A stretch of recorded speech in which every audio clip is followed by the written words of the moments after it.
Hello everyone, I'm Paul McGuire Grimes. The Final Destination franchise started back in the year 2000. It's laid dormant for a while now, but the sixth film, Final Destination Bloodlines, is in theaters and will no doubt have your jaw on the floor. I want to talk about it. This is Paul's trip to the movies.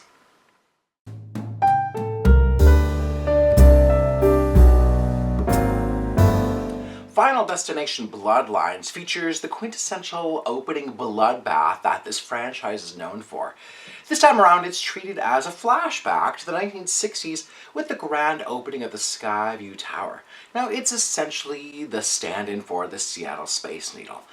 Iris and her fiancé Paul are celebrating their new engagement and pregnancy when Iris has a premonition of the Skyview collapsing and killing everyone who is dancing the night away at the top of the tower.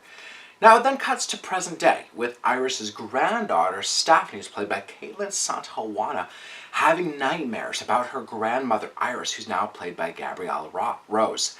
She doesn't have a clear understanding of what it all means. She heads home to learn more about her family, where her aunt and uncle really refuse to talk about their family and what happened to Iris.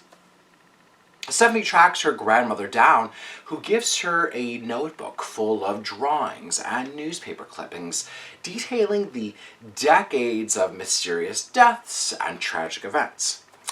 Stephanie's premonitions continue as she really tries to save her family from death's inevitable fate. Final Destination Bloodlines comes from directors Adam Stein and Zach Lipovsky, who really crank this franchise up to 11. This franchise has a very specific formula that the past films have really stuck to. But for the sixth film, writers Guy Busick and Laurie Evans-Taylor kind of shake things up a bit by having the film's opening sequence really act as the origin story for what ignited this entire franchise, and then cuts to present day. It's nice seeing a shake-up to the structure in order to keep things fresh. Now, fans of this franchise will anticipate the sheer madness and the carnage of what will unfold. The creative team have gone all out with what happens with each death scene. They are so over the top, tonally campy, and crazy.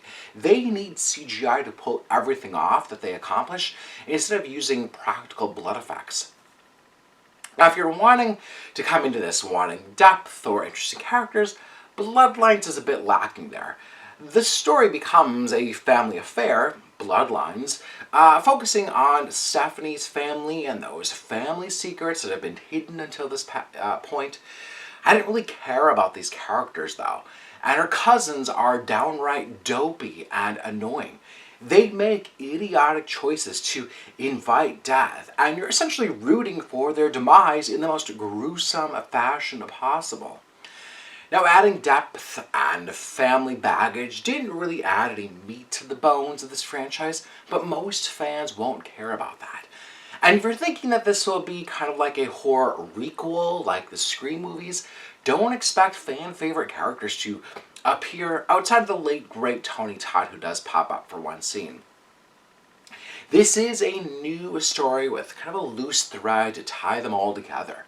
There are some fun Easter eggs that I think eagle-eyed fans should appreciate. I'm giving Final Destination Bloodlines 2.5 out of 5 ticket stubs. If you like my review today, click subscribe on my YouTube channel. I have some other movie reviews, some celebrity interviews, and I would love to hear from you.